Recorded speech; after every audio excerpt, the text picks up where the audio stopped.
Hola amigos, buen día, buenas tardes, depende de dónde anden en el mundo escuchándonos. Les damos la bienvenida, somos Biodiversidad Alimentaria, en nuestro nuevo capítulo de Me lo contó una semilla. Hoy hablaremos de los centros de origen. Hola, buen día, ¿cómo están? Saludos a todos. Mari Pupeñí, Pulamien, Camisaraki, Gilata, Naka, Cuyacanaka. A todos los pueblos originarios, a toda la gente de campo, a los huerteros urbanos, huerteras urbanas, un gran abrazo. Les damos la bienvenida a otro capítulo de su podcast, así que bienvenidos, tengan un buen día. Los dejo con Tami, un saludito para la gente. Hola, ¿cómo están todos? Nosotros aquí, ansiosos de empezar este podcast a compartir con ustedes lo que nos convoca hoy en día. Pero antes de eso, estábamos pensando, ¿cierto?, en preguntar cómo van sus huertas, cómo van sus plantitas. ¿Cómo ha estado este verano? ¿Cómo van las olas de calor con ustedes? Contarles, acá nosotros estamos ya con los porotos de 1,5 metros, los tomates guiadores también de 1,5 metros, estamos cosechando papas, cosechando porotos verdes, zapallo italiano ya llevamos un montón ya cosechados, así que... Pepinos también. Pepinos, ¿cierto? Maravillas, ya. Maravilla. Ya nos comimos las coliflor. Los maíz empezamos a hacer unos poquitos días también con nuestros primeros mazorquitas, así que ahí aprovechando el agua, el pozo principal ya prácticamente se está secando, así que ahora pero nos vamos a nuestra reservita. Exacto, tenemos una reserva de aguas lluvias maravillosa, así que es re sencilla, está en nuestra página, así que la pueden revisar.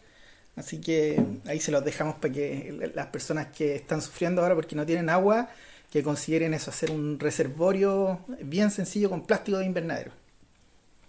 Así que, bueno, el tema, queríamos seguir con parte de la historia, ¿cierto? Que partimos con El origen de la el origen primero de la semilla. semilla, era entender qué es o quién era la semilla, luego con el origen de la agricultura. Y bueno, ahora lógicamente la historia nos lleva derechito a lo que es conocido como centros o no centros de origen, porque la verdad es que siempre se habla de centros de origen, y bueno, todo en la universidad o a la gente que ha estudiado el tema se habla de centros de origen. Sin embargo, en la actualidad ese concepto de centro está bastante discutido, porque la verdad es que con los restos arqueológicos que se han encontrado es como muy difícil definir un centro, porque los centros se definían en términos de superficie. Así que, pero la verdad es que los cultivos han tenido orígenes mucho más largos en términos de tiempo y mucho más extensos en términos de superficie. Así que, ¿qué opinan? Vamos con esto. Vamos con lo primero. ¿Cómo podríamos definir un centro de origen? ¿Qué es un centro de origen? Pero, a ver, nosotros cuando decidimos hacer los podcasts con estos atisbos históricos, tiene que ver para que ustedes puedan llegar a empatizar y comprender, adentrarse en por qué estamos en la contingencia actual respecto a la agricultura y la semilla. Entonces, ayudar a comprender nuestro presente y ver qué podemos hacer en el futuro es importante, saber cuál es el origen y ver la dinámica de cómo se ha ido asociando y relacionando esta hermosa simbiosis que existe entre las manos campesinas y lo que es la semilla. Así que por eso hablamos de los centros de origen, y los centros de origen tienen también su historia, o sea, tienen su historia asociada a los personajes, pero también a los espacios que lo desarrollan. Y se habla de centro de origen, que es básicamente el lugar de donde proviene un cultivo genéticamente, un cultivo originario, un cultivo y sus parientes silvestres. Y ahí ya los centros de origen, de diversidad y domesticación se le llama según su tipo de diversidad territorial, tiene distintos estadios. Estaríamos hablando de especies, ¿cierto? Exacto. O sea, de dónde, de alguna manera, y estamos hablando en términos geográficos, ¿no? Un centro de origen se refiere exclusivamente a un lugar geográfico, que es donde se supone que se originó una especie, donde empezó a domesticarse, donde empezó a diferenciarse. Y bueno, para definirlos, como les decía, los llamados centros de origen, hay varios como principios, ¿no? Y bueno, también hay varios autores respecto a cómo definir específicamente un centro de origen. Entonces, lo primero de alguna manera sería que el centro de origen tendría que ser un lugar donde está el mayor número de variedades, ¿no? Es donde deberían estar los parientes silvestres, que es de donde se supone que se domesticó. Y eso es básicamente lo que nos enseñan, pero hay un montón de historias antes y bueno, los que partieron un poquito con la historia para que comprendamos la definición y hablar de los que partieron con todo este tema. ¿Quién se podría decir que fue el primero? Darwin. Darwin. Darwin fue el primero. O sea, Él era sí. como contemporáneo a de Candolle, Alfonso de Candolle, que fue el que siguió después. Pero Darwin en el fondo fue el primero que planteó en el libro del origen de las especies. Él decía que las plantas y los animales domesticados tenían ancestros silvestres y que estos se habían diferenciado en el tiempo por efectos de la selección humana. Y él denominó a este tipo de selección para diferenciarla de la selección natural que él hablaba, la denominó selección artificial. Y Alfonso de Candolle después se basó en estas teorías de Darwin, digamos. Y bueno, Darwin también reconocía varias teorías de Candolle, si ahí en su libro también menciona a Alfonso de Candolle. Ah, eran como amigos. No sé si eran como que amigos, se pero respetaban científicamente. se respetaban científicamente, sí. Y bueno, de Eso es hecho, importante porque sí. generalmente entre los científicos a veces existe más competencia y rivalidad a veces que como De hecho, hay algo reconocimiento. súper curioso en el libro de Darwin, porque él, imagínate, en 1859, en su libro menciona de que el concepto de especie era muy difícil de definir y que como que incluso los naturalistas no habían llegado a ningún acuerdo de qué es lo que era una especie. No había una definición que los satisfaciera, pero todos sabían a qué se referían cuando hablaban de especie. Es como el shemen. Claro, coche. Sí. Y después dice que incluso, imagínate, la palabra variedad era aún más difícil de definir todavía. Sí, mucho más específico. Porque O sea, de hecho, Exactamente. las bitácoras de Darwin es muy divertido porque cuando tú lees en el espacio histórico, él tiene apuntes a los bordes o dibujos de sus hijos en los bordes de los apuntes y suele tener pensamientos, como un día yo de acuerdo que les leía que decía, hoy es un día muy oscuro, me siento muy mal, me siento muy estúpido, los odio a todos.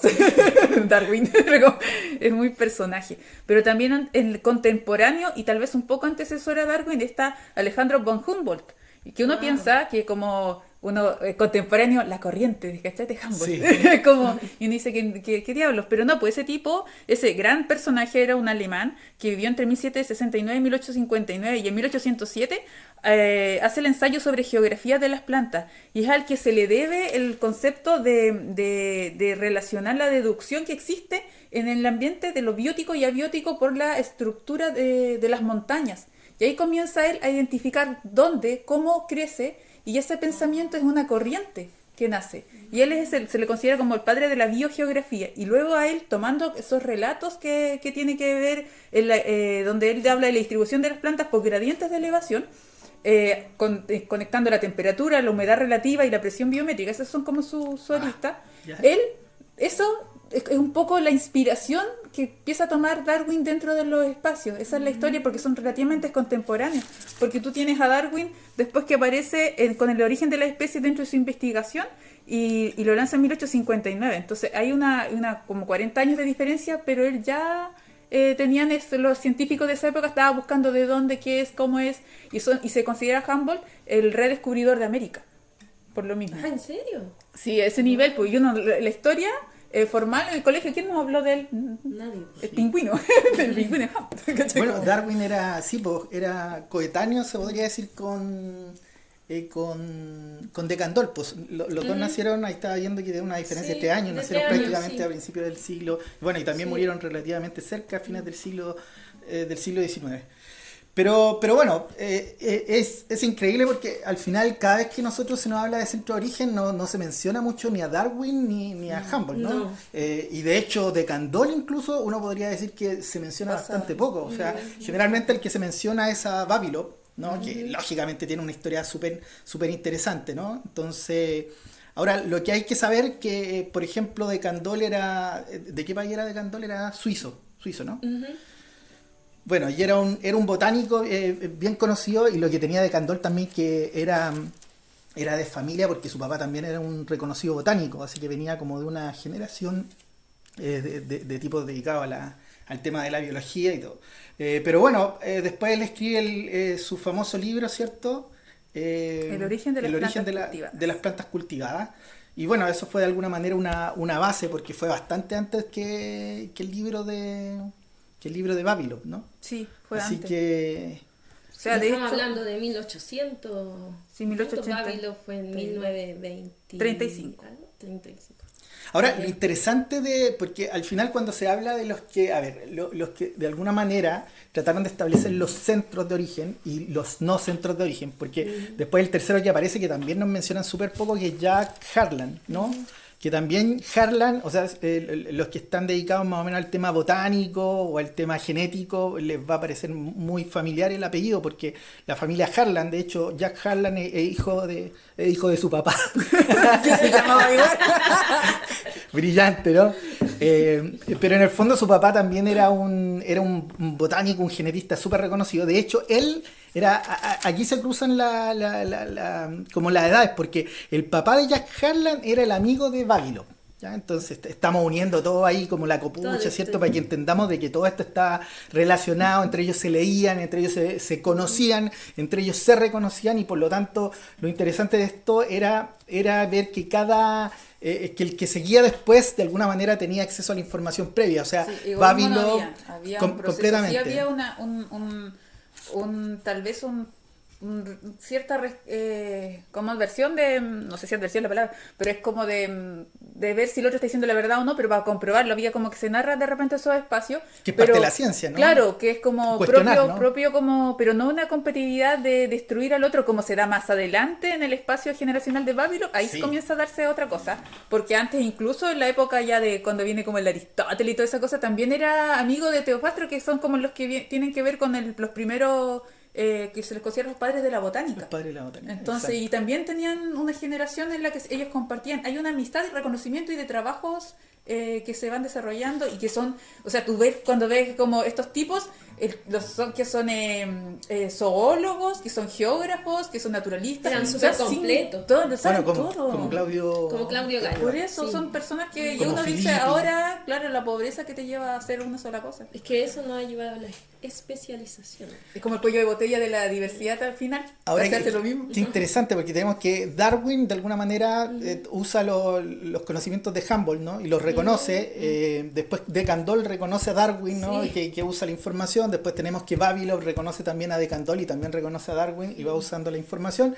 Y finalmente tenemos a Harlan, que ya estamos hablando del siglo pasado, que fue o sea, que fue tarde en el siglo pasado. Y bueno, que él termina también como tomando, y él es el que plantea los no centros, porque bueno, hay que entender de que con el paso de los años la evidencia arqueológica se fue haciendo mucho más segura, más certera, ¿cierto? Las técnicas fueron cambiando también, absolutamente. siendo más precisas. Y bueno, ahí mismo él plantea en el fondo que si el centro de origen, me parece que eran 100 kilómetros, no recuerdo bien, pero el centro de origen definitivamente se refería a un centro geográfico. Entonces, él plantea que son no centros porque, por ejemplo, en América estaba muy esparcido, en Sudamérica, en el caso del maíz, en el caso de los zapallos, en el caso del maní, en el caso de la papa, estaban muy esparcidos. Entonces, para él no se podía hablar netamente de un centro, por lo tanto, él le puso los no centros cuando eran lugares lugares geográficos muy amplios, ¿no? Entonces, es que de hecho es que todavía son como corrientes en desarrollo, porque finalmente cuando entre el no centro y los centros, la parte como de los centros te hacen clasificaciones que son alrededor de 4, y uno te habla de los centros de origen fitogenético del progenitor silvestre, que es como la parte de la pureza máxima, donde se supone que hay ciertos países que lo protegen de esos espacios de vida, porque ahí está el ancestro más vivo, de más pura, digamos, genética, y que no ha sido intervenido por el ser humano. Y después está el centro de diversidad del progenitor silvestre, o sea que es un área donde está el progenitor, pero también está en los primeros pasos de la domesticación. Dividen eso para compensar esto del centro-no centro. ¿Okay? Lo hacen de esa forma. Y después están los centros de domesticación en sí, que son el área ya biocultural. Ya viene más clasificación, ellos todo lo clasifican. ahora, perdón, dale, Tami. No, que iba a decir que a pesar de eso, igual todos los autores que hemos mencionado, en algún momento cuando estaba leyendo, me di cuenta que en sus diferentes épocas, bueno, al final, siempre reconocían, incluso antes que Babilón, los mismos centros de origen.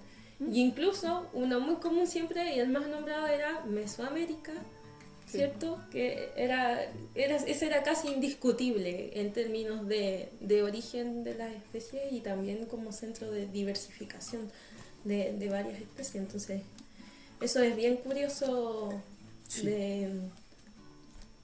Oye, aquí tengo, bueno, se supone que un centro debería ser reconocido como un área pequeña de entre 10 a 100 kilómetros cuadrados. Así que eso era en términos geográficos como se consideraba un centro de origen. Pero finalmente, a ver, lo que conversábamos recién, de que el centro de origen en términos generales nos dice donde hay mayor biodiversidad, mayor número de variedades, ¿cierto? Los parientes silvestres, pero había también otros factores súper importantes que consideraban estos investigadores. Por ejemplo, la cantidad de nombres vernaculares que podía tener una especie. Los escritos que podían haber, entonces eran factores súper importantes. Si había y la cultura que se desarrollaba, porque finalmente todos coincidían en lo siguiente, en que todos los centros de origen estaban asociados a una cultura rica que se alimentaba y que vivía y que de alguna manera era la responsable de producir la diversificación de esa especie en esos centros de origen. Y finalmente, cuando uno ve los centros de origen, pongamos el ejemplo de América, Mesoamérica, que está absolutamente relacionado con el pueblo azteca, y los mayas, que digamos son las civilizaciones, porque tenemos muchos pueblos antiguos, ¿cierto? Y que eran son parte... civilizaciones reconocidas actualmente. Completamente. Porque, como dijimos en el podcast anterior, la historia siempre está reescribiéndose, y como dice la Tami también, las cosas también con las nuevas técnicas se van nuevamente analizando. De hecho, hay muchos espacios donde se analizan dentro de los espacios que ya se fueron desenterrados hace, no sé, 40 años, ahora lo están revisando de nuevo, y te van mostrando nuevos espacios culturales. De hecho, uno se va desayunando, digamos, con nuevas noticias. Hace poco estuve en un espacio con varios arqueólogos y hablaban de espacios de investigación andinos nuevos hacia sectores más selváticos, hablaban de culturas que uno ni sabe que existen, nombres nuevos de lugares y con cultivos también asociados, y entonces uno se pregunta ¿hasta dónde vamos a llegar? La raíz de los orígenes de los cultivos, porque finalmente se sigue ampliando esa ventana de una forma súper exponencial y brillante, porque siempre tú les preguntas. De hecho, mi pregunta curiosa fue, en este espacio donde habían tantos arqueobotánicos, fue ¿encuentran muchas semillas? Así como lo más fans. Sí. No lo pude evitar y fue como sí, yo no, fue muy... Mire, y por ejemplo, otro de los aspectos que tomó Harlan más tardíamente fue el aspecto arqueobotánico, y fue el estudio de los polen. Que antes en el fondo se había estudiado restos de semillas, ciertos restos de mazorca y cosas así, pero después ya era mucho más específico, entonces tú podías estudiar el resto de polen, por lo tanto te podías dar cuenta las especies que estaban en algún lugar. Como palinología. Completamente. Oye, y también incluso tenía relación con estas cosas ceremoniales, cuando los cultivos eran importantes en la ceremonia, en la parte religiosa de los pueblos, también para ellos tenía bastante importancia como para nombrarla un centro de origen en particular. Así que... Había un autor que mencionaba incluso como el uso alimentario histórico. O sea, no solo las preparaciones que se usan actualmente con las variedades, sino que las que eran también en los relatos de las personas antiguas. En el fondo, que eso también era importante para determinar un centro de origen. No me acuerdo si cuál de todos los autores, pero había uno que lo mencionaba. Yo al mismo tiempo también, por ejemplo, yo el otro día también veía, porque siempre se habla del relato oral del origen de la vida, por ejemplo, de los pueblos mesoamericanos, que habla que de la harina, del maíz, se muele y sale el ser humano, qué sé yo. Entonces, pero resulta que recién me enteré, yo creo que ahí me perdonarán, pero seguramente en México, Guatemala tienen que manejar más información al respecto, pero yo no sabía, que era que ese es el tercer relato del origen. Entonces era como el maíz. El tercer relato. Porque hablan como cronológicamente de cómo el ensayo y error de estas deidades. Pues entonces en uno de estos relatos anteriores al tercero, que hasta el momento, según lo que pude investigar, era el segundo, era el poroto. Con el poroto habían esto, pero no les gustó cómo salió el humano. Entonces le mandaron un mito, el tercer mito, acá lo tengo, con espadañas y con frijol. Y no les gustó, y ¡pam! Hecatombe, y luego vienen hechos de maíz. Entonces, finalmente, el ser humano, porque les empieza a faltar el respeto, una cosa así, dice el relato. Me puse a buscar, todavía no encuentro más información al respecto, pero lo encontré súper interesante, porque es como, ya en esa época, si uno dice que digamos, de acuerdo a lo que dice Esteban, el maíz es tan importante y ancestral, y de hecho sus resquicios arqueológicos son más antiguos que los de poroto. Uh-huh. Entonces, pero en el relato resulta que el poroto está hecho antes que el maíz. Oye, pero ojo, porque el maíz se dice hace 10.000 años que es antiguo. Hay investigaciones nuevas ahora que hablan de que el poroto se hablaba antes de 5.000 años y hay investigaciones ahora que dicen 10.000 a 11.000 años Sí, pues. de antigüedad. Investigaciones nuevas. Finalmente, en la medida que vamos Es desenterrando, que vamos, eso. Y la otra vez hablábamos con Claudia, ¿te acuerdas? De que, claro, vamos desenterrando aquí, pero 3/4 partes del planeta son el mar. ¿Y qué hay debajo del mar que antes no estaba bajo el mar? Sino Sí. O sea, sí, finalmente, al final la arqueología nos sirve como una, digamos, como una guía de decir, no, hasta el momento podemos decir que lo más antiguo, pero no es lo más antiguo, es hasta el momento, ¿no? No, y al mismo Finalmente, tiempo, una vez que descubres, tienes que pasar todos los filtros habidos y por haber para que te acepten que la cosa, el asunto que tú investigaste es aceptable, es real y no rompe con la historia, ¿no? Oye, y ya centrándonos un poquito en esto, porque hemos hablado de hartos, pero a ver, ¿por qué genera más pasión Babylon? ¿Por qué genera tanta pasión el ruso, el soviético en ese tiempo, Nikolai Vavilov?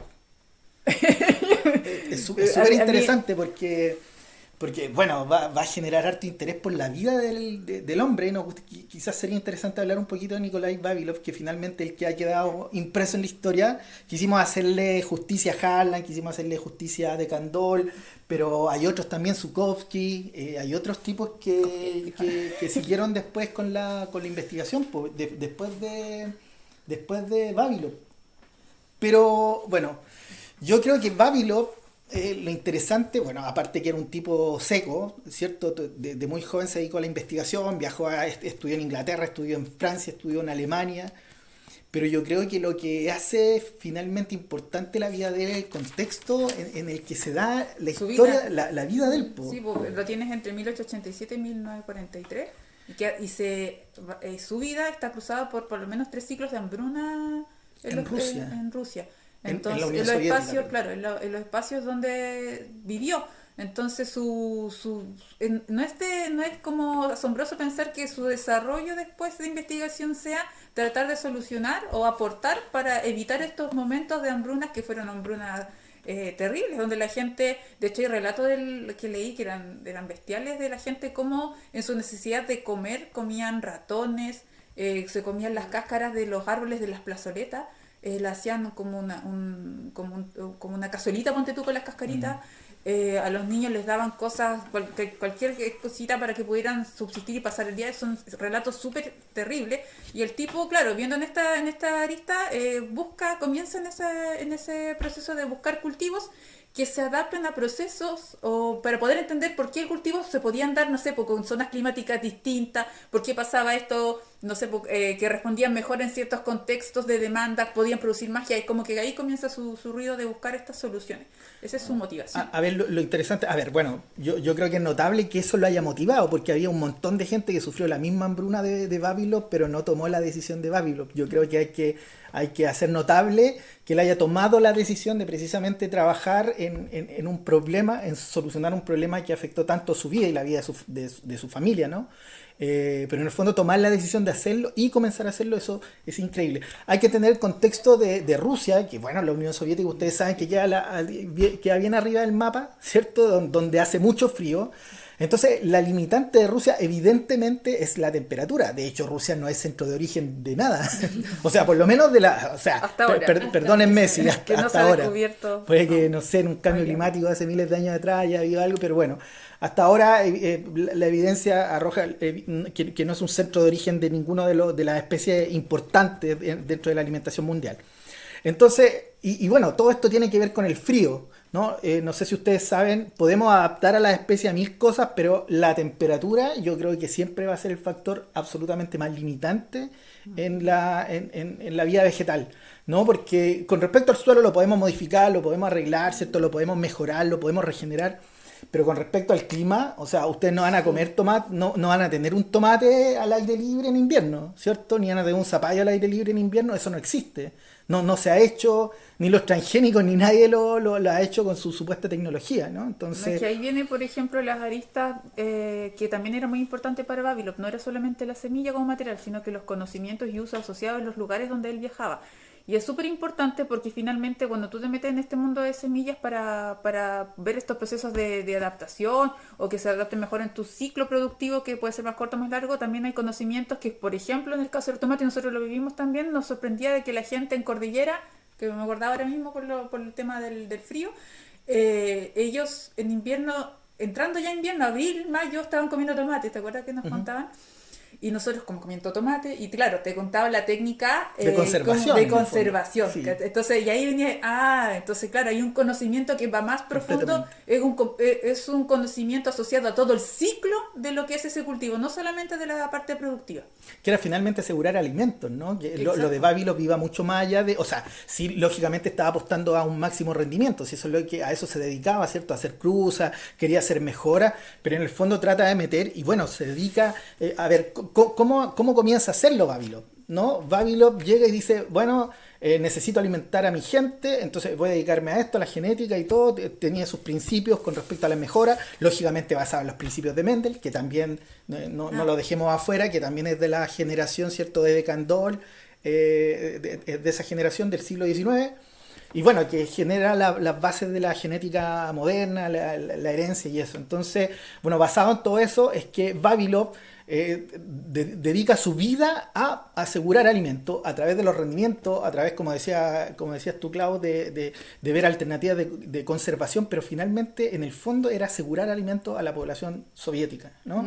¿Y cómo lo hace el tipo? Dice, bueno, para mejorar... la autonomía soviética, porque sí, ese viene siendo básicamente la noción política y que se estaba desarrollando. Sí, pero no sé qué tan política, yo creo que era más patriótica que política, porque nos vamos a dar cuenta que precisamente el tema político es el que finalmente termina con la vida de Vavilov, ¿no? Y con todo el trabajo que hacía. O sea, de hecho, no cuadrarse con la ideología stalinista, ¿no? Sí, cuando ya se pone radical. Exacto. Pero antes de llegar ahí, ¿qué es lo que decía hacer Vavilov? Dice, bueno, para hacer mejora y para hacer selecciones necesito una base, ¿cierto? ¿Y qué se dedica a hacer? A buscarlo. Exacto, y eso es lo que se llama prospección. Para que todos ustedes sepan, eso se llama prospectar, que es lo que está haciendo actualmente Línea en el país de Chile. Ustedes saben lo que opinamos al respecto, no nos parece, pero bueno, en el fondo prospectar es pasear por un lugar, ir a un lugar y sacar todo el material vegetal que uno pueda, semillas, estacas, estolones, ¿cierto? Y todo lo que sirva para propagación de una especie, y eso se llama prospectar, y eso era lo que se hacía, que hizo de Candolle y que hizo Darwin en todos sus viajes, ¿no? Entonces, que hizo Aristóteles, que le hicieron todo absolutamente. Porque donde va el ser humano tiene que llevar lo que conoce y también tiene que conocer lo que ha llegado a un lugar. Y tiene que llevar lo que desconoce. Exacto. Entonces, bueno, esa era como, en el fondo es como la inquietud científica neta del ser humano, que parte no solo desde que se sienta, sino que antes en la recolección, ¿no? Pero entonces parte ya, ¿en qué año parte el primer viajecito? El primer viaje que se pegó creo que fue... ¿Como en 1920, 1940? No, en 1916. Fue el primer viaje que realizó a Irán. A Irán. Cuando buscan los trigos. Exacto. Y de ahí, parte, imagínense, el año 24, va a Afganistán, el 21 va a Estados Unidos, el 26 va al Mediterráneo, el 27 va a España, el 29 va a China, Japón, a Corea, el 32 va a Brasil, el 33 viene a América del Sur. O sea, el tipo se dedicó a viajar por todo el mundo recolectando y recolectó miles. Yo no me acuerdo cuánto, lo vamos a buscar por ahí, pero recolectó miles de muestras. Y se la llevó lógicamente a Rusia y empezó a trabajar, pero el contexto en el que estaba Vavilov fue súper crítico. La verdad es que, no sé, yo creo que para cualquier ser humano nacer en ese contexto, o sea, imagínense, se mandó una guerra mundial, ¿cierto? Bueno, y se mandó la segunda. La guerra civil. Fue la caída de los bolcheviques, o sea, fue el tema de la caída de los zar, el tema de los bolcheviques, la guerra civil en Rusia fue en la Unión Soviética, era una locura. O sea, la vorágine política, social en la que vivió Vavilov fue tétrica, fue realmente dura. Y bueno, como se dedicaba a viajar de alguna manera, quizás como estaba gran parte de su tiempo afuera, no lo sentía tan duro hasta que decide ya sentarse, o sea, y bueno, hacerse cargo de una montonera de centros de investigación en Rusia. Y bueno, ahí es cuando él parte con estos centros y empieza a hacer mejora genética, empieza a hacer cruzamiento, empieza a hacer ensayos y evidentemente empieza a trabajar con eso. Él vivía más en un espacio de círculo científico, de un círculo de desarrollo con todas estas motivaciones que tenía y también de generar validar lo que era su pensamiento científico y ahí era su mundo. Pero justamente por el contexto político y toda la contingencia que estaba sucediendo, no solamente en Rusia, habían otras cosas alrededor, aparecen otras personas, otros científicos que fueron de alguna manera, y yo los invito a que busquen a esos personajes dentro tanto de Rusia como fuera, que les hacen, que no son muy nombrados hoy en día, pero sí tienen que ver mucho con la existencia y la coexistencia de los bancos de germoplasma. Uno es, ¿cómo que se llama su par que estaba, el que validaba Stalin? Porque estamos hablando de la época de Stalin. Lysenko. Él era Lysenko. Siempre me cuesta pronunciarlo.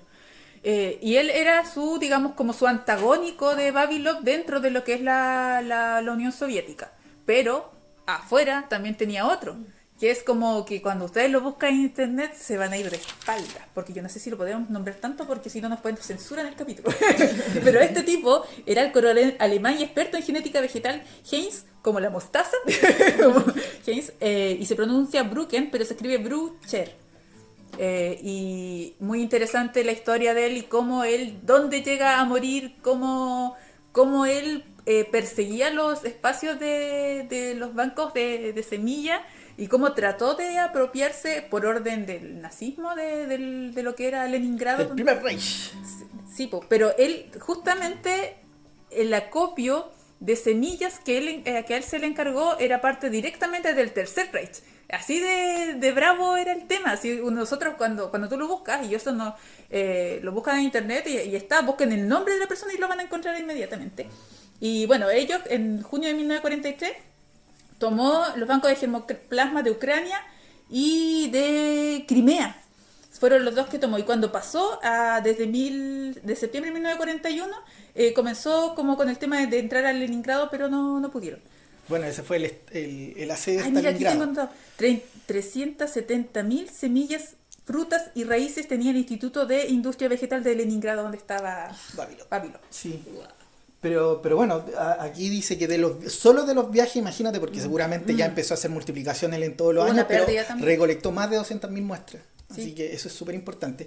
Pero bueno, ahora el tema de Vavilov, que de todo esto termina con su famoso libro, el año 1926, que es el que le da de alguna manera centro a nuestro podcast de hoy, que se llama Centros de Origen de las Plantas Cultivadas. Exacto. Entonces es la segunda publicación, digamos, monográfica respecto al tema de los centros de orígenes, después de Deccan Doyle, con su famoso libro, y de aquí es donde nacen los famosos centros de origen que fuimos reconociendo, que nos enseñaron y que en el fondo del cual se nos habla.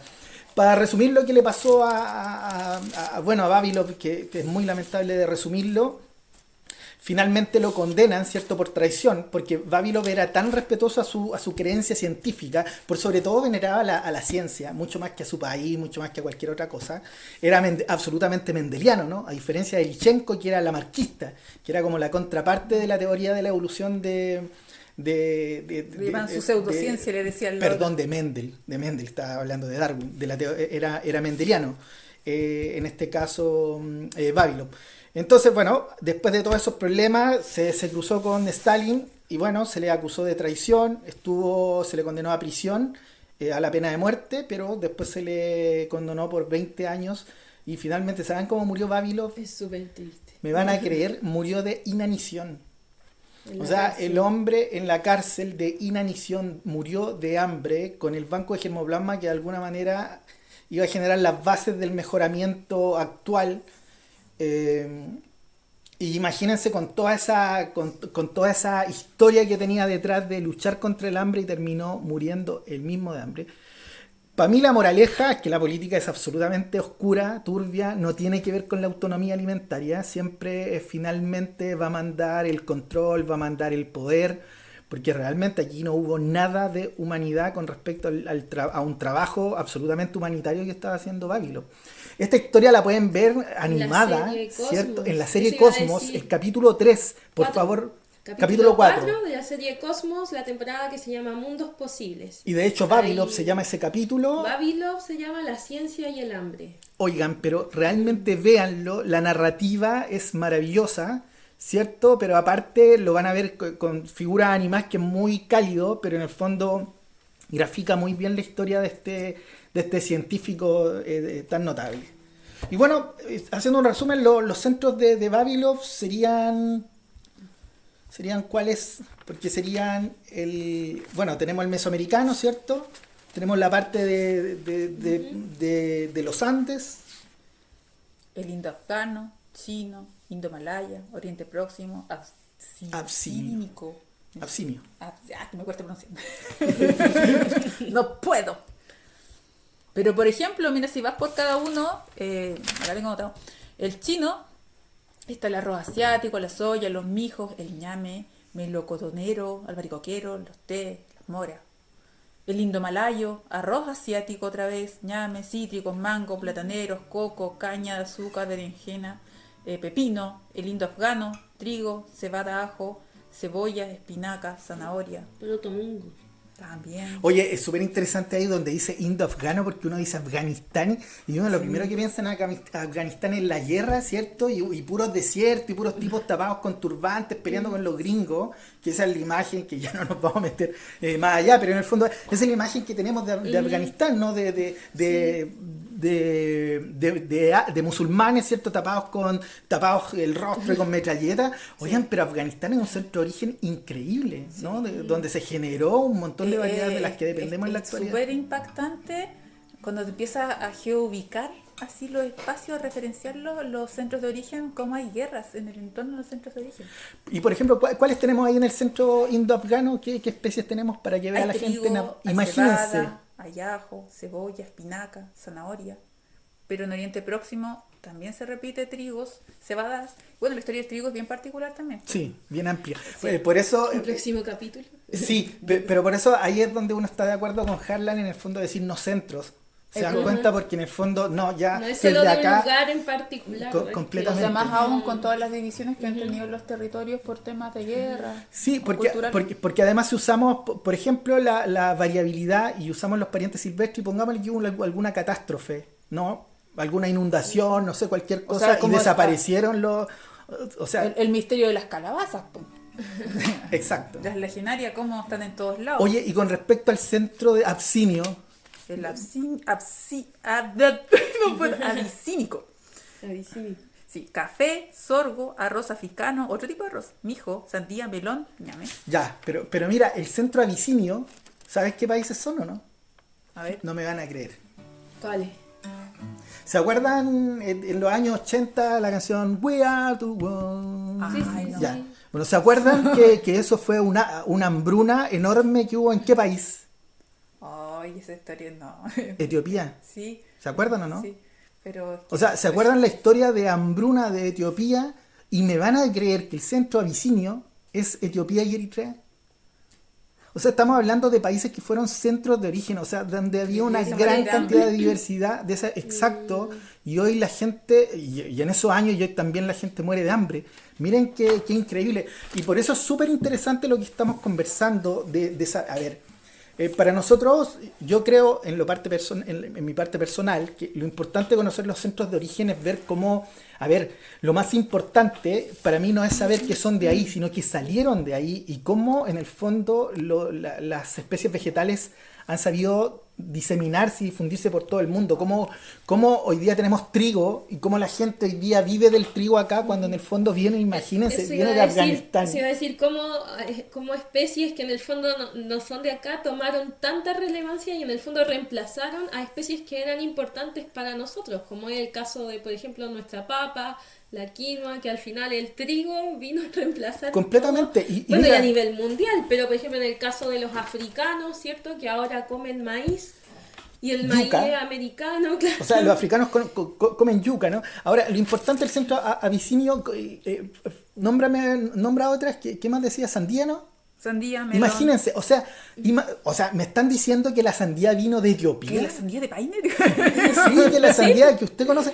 Entonces, bueno, el próximo capítulo vamos a hablar cómo eso llegó acá, pero lo increíble yo creo que lo compartimos en ese sentido, es pensar de cómo la naturaleza y cómo, volviendo a lo que decía el Yuval Noah, ¿se acuerdan cuando conversamos en el primer capítulo? Cuando él decía, o sea, nosotros no domesticamos a los vegetales nos domesticaron a nosotros. Y si ustedes llegan a pensar de que ese vegetal llamado sandía hoy está en todo el mundo, traído por los hombres, o sea, uno llega a decir, oye, la especie es increíblemente desarrollada en términos evolutivos, porque se aseguró se hizo dulce y refrescante para que o sea, todos la imagínense, quisieran. usted pregúntele a algún agricultor en Paine si sabía o sea, usted le dice, oiga, ¿de dónde es su sandía? No, mi sandía es de Paine. ¿Dónde es la sandía? No es de Paine, nació, criada. No, Sí, señora. no, pero igual nos pasa acá Con en la el- región cuando con hablamos el- de las manzanas, que son Sí. del Oriente Próximo. Entonces tú quedas como... El caso del centeno en la cordillera también. Sí, entonces aparece acá en Oriente Próximo hay garbanzos, arvejas, cebollas, lechugas, avenas, centeno, los olivos, los almendros, las vid, el manzano, los peral, ciruelos, los pistachos. Que tanta elegancia nos hacen hoy en día cuando en la receta es cara las cosas para poder alimentarse. Y ya en lo americano, mesoamericano, o sea, en América se consideran dos centros de origen. Oye, pero mesoamericano y espérate, ahí sudamericano. porque, sí, pues nosotros le decimos a la gente Oriente Próximo, y la gente Ah, dice, ya, ¿dónde ¿qué queda? Oriente Próximo? No, nombrar los países, algunos países de Oriente Próximo, para que escuchen esto. Arabia Saudita, Argelia, Egipto, Emiratos Árabes, Irak, Irán, Israel y territorios y Palestina. Wow. Imagínense, o Lo sea, vemos todos los días en las noticias.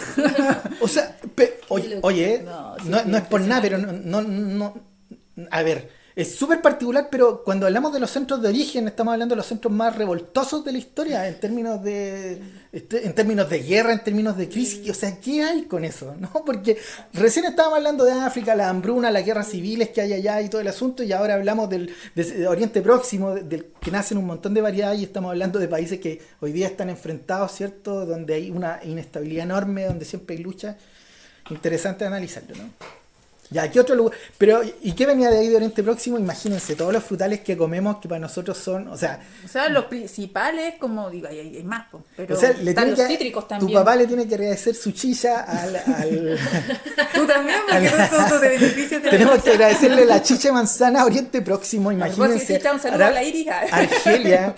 O sea, imagínense, vayan donde estos tipos, ¿cómo se llaman estos tipos multimillonarios de Arabia Saudita y dele gracias porque aunque no les va a dar oro, ni les va a dar petróleo, les dio la manzana, ¿no? Y nos dio los frutales. Oye, Mediterráneo, mira, hay brásicas, que ese es otro centro de origen considerado de... También hay una parte de las vid y los olivos. Sí, ahora el Mediterráneo, lógicamente, estamos hablando de todo el borde, que abarca la parte europea, la parte de Asia, Claro, ¿cierto? Y la sí. parte africana, ¿no? Mira, el indo malayo no lo mencioné. Ahí están los cítricos, el mango, plátano, coco. El pepino. Indo-Malayo, que en el fondo es India, ¿no? Sí, pues. E Indonesia. ¿Sabes qué? Ayer estaba viendo justo un reportaje que hablaban de las cocinas americanas. Entonces hablaban de la importancia. Y lo que no puede faltar en el aliño americano es el ajo. Y tú decís, como. El ajo, no. Entonces, pero es muy divertido. Sí, pues Indo-Malayo, imagínense, estamos hablando de Malasia. O sea, lo más conocíamos a... ¿Cómo se llama el tigre de la Malasia? Ay, ya se me cayó el carnet ahí. Bueno, Fanfarria, en fin. fanfarria. Bueno, y después llegamos a América. Y como a grandes rasgos, para no adentrarnos mucho ni extendernos tanto, Ya, sí, pero para entender más o menos qué estaba pasando acá, porque en el fondo ya todas esas cosas llegaron acá mucho después, o sea, bueno, llegaron después de o con los españoles o llegaron después de los españoles, pero ¿qué comíamos antes acá en América? Eso va a ser... se considera hasta oficial hasta el día de hoy, digamos, como porque puede cambiar, el tomate, el pimientos dulces, maíz, las calabazas, que son los zapallos, porotos. Eso es la parte mesoamericana. Sudamericana, también. sí, papa, maní, palta, chirimoyo, mandioca, La zapallos, la papaya, los algodones, y así como más cultivos, las quinoas, los amarantos, son cultivos propios y muchos más también, pero dentro de la importancia alimentaria también que lo miden, digamos, de acuerdo al uso, cultivo, qué sé yo. Pero esos son como los principales que están dentro de lo que se considera centros de origen.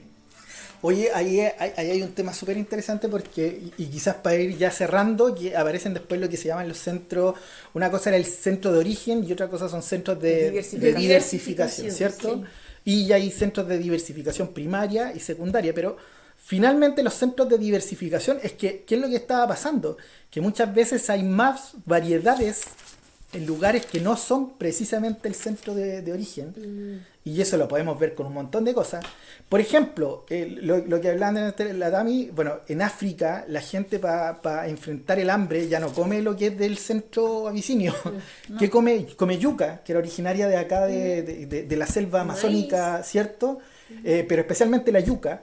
En África hay hay una cantidad de variedades de yuca enorme, hay una cantidad de variedades de maní. De hecho, ¿te acuerdas tú Sí, que la gente en Europa pensaba que el maní era africano porque hay También, una cantidad de variedades de maní en África, pero es de origen americano? Nuestro debate ¿no? ahí. con Oye, lo pero del- la papa, po, ¿te acuerdas que el otro día es como nada Sin ir más, más más lejos. alemán que la papa?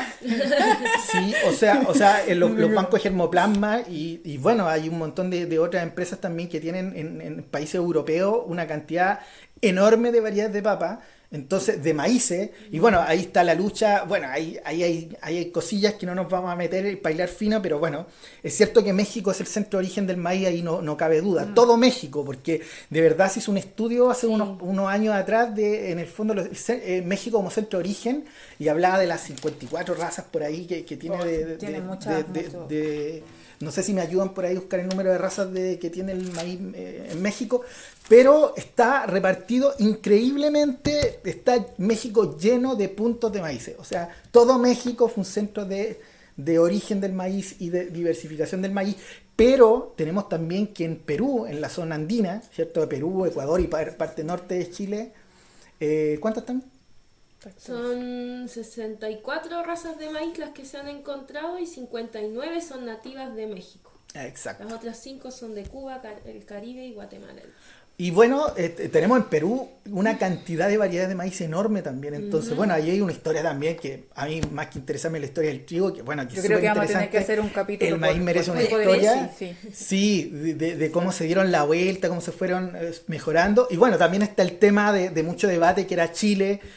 Como centro de origen de la papa, realmente se reconoce a Perú como centro de origen, incluso, bueno, el profesor Contreras, que fue el que hizo los estudios más profundos de la papa. Es que también tiene que ver, reconoce sin desmerecer, obviamente que para mí también sigue siendo como centro de origen la parte andina, pero también pasa que en Chile las investigaciones asociadas a fortalecer el conocimiento respecto a los parientes silvestres y el proceso de domesticación es bastante paupérrima. Pobre, sí. Es muy de paupérrima penca, así como Sí. muy. Sí, pero el otro día, ¿te acuerdas? Estábamos averiguando, Perú tenía ¿cuántas? 3.000 variedades de Ah, papa, no, sí, Bolivia sí. tenía 300 y Chile ¿cuánto?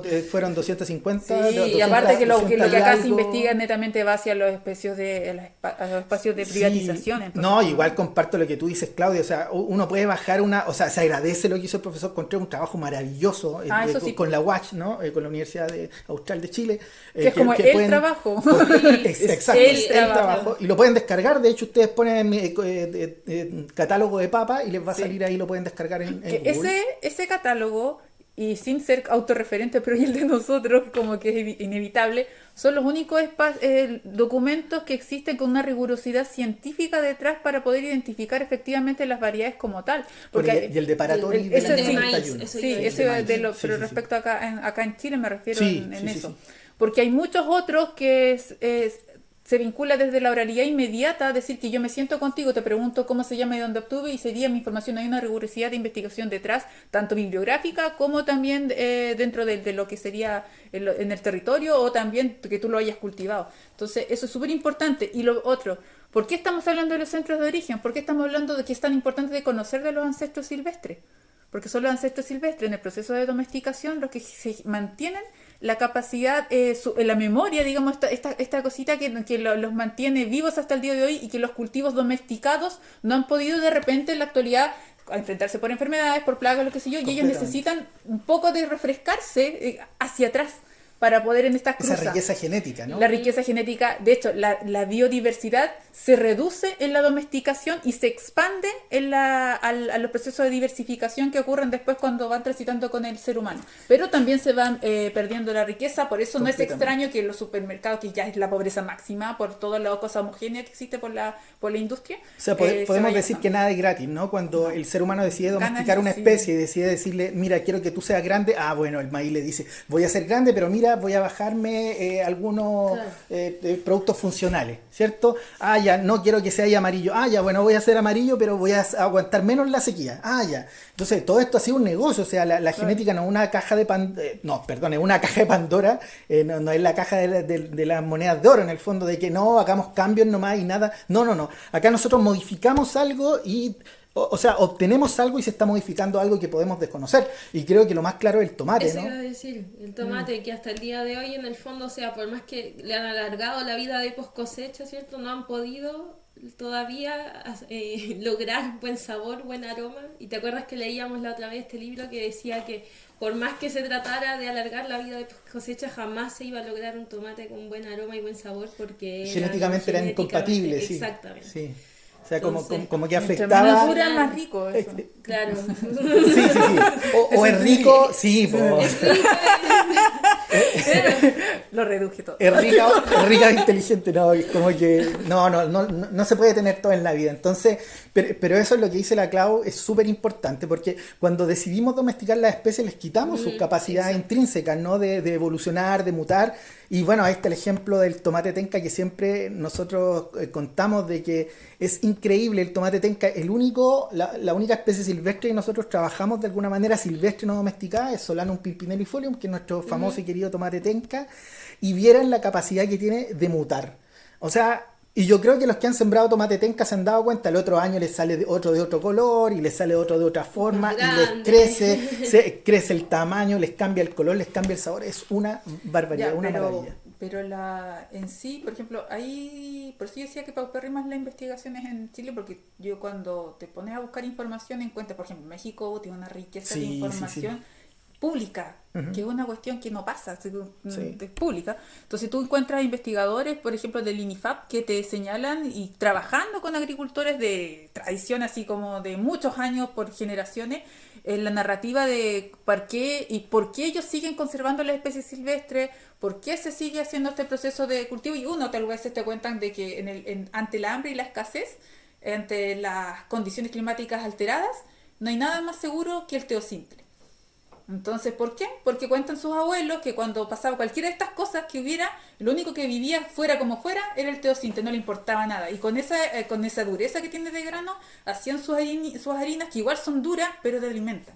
Entonces, hambre no se pasaba con los cultivos silvestres. Entonces, por eso también se logra entender que las especies silvestres son un seguro contra el hambre y la escasez dentro de los pueblos indígenas, y por eso también sucede que en el ambiente en que ellos se desarrolla el pueblo indígena, existen y coexisten y se mantienen con usos tanto alimentarios como medicinales, y hasta por este caso, por ejemplo, algunas familias que lo cultivan por un tono eso es seguridad espiritual. Alimentaria, ¿no? Exactamente, eso es seguridad alimentaria, y lamentablemente con la aplicación tanto de los agroquímicos como los monocultivos extensivos, es justamente lo antagónico, lo que hace que se pierdan las parientes silvestres. Sí, porque si a mí me van a decir que seguridad alimentaria es que tengamos buenos tratados de libre comercio con nuestros socios, cuando colapsen nuestros socios, bueno, ¿qué va a pasar? O me van a decir que nuestra seguridad alimentaria se basa en el mejoramiento de variedades que no son capaces de resistir los cambios. O sea, realmente eso para mí no es seguridad alimentaria, y creo que en términos técnicos no lo es. Seguridad alimentaria es darle el valor importante y fundamental que merecen las especies silvestres, ¿cierto? Y por otra parte, permitir que sigan evolucionando en campo. Tenerla guardada en refrigerador en un contexto de cambio es súper complejo, es súper incierto y súper inseguro, la verdad. Oye, que la verdad es que ha sido, esperamos de que... extendimos más, parece. No podemos reducir el tiempo. Les damos gracias por acompañarnos, porque, bueno, compartimos estos datos porque son importantes para nosotros, así que nosotros felices de compartirlos con ustedes. Esperamos que esto les abra el apetito científico, esa curiosidad, ¿cierto?, de buscar algunos nombres que escucharon, algunos datitos, y bueno, ir enriqueciéndose. Es que se van a asombrar, de verdad que se van a asombrar. Porque todo esto está ligado, todo esto está relacionado. No, más que el control, yo creo que la naturaleza. Yo veo más ese lado de que la naturaleza es tan íntegra, es tan holística. Es tan noble. Sí, completamente. Así que, oye, un abrazo para todos. Despedida. Sí, muchas gracias por escucharnos tanto rato. Esperamos que haya sido de su agrado y volvemos el próximo capítulo. Exacto. Muchos más temas interesantes. Y no se olviden que la diversidad biológica es equivalente a la diversidad cultural. Van de la manito. Entonces, muy importante los conocimientos asociados y un abrazo muy grande a la Juanita Amada. Gracias a los pueblos originarios que de alguna manera han permitido toda esta riqueza sin egoísmo, sin intereses.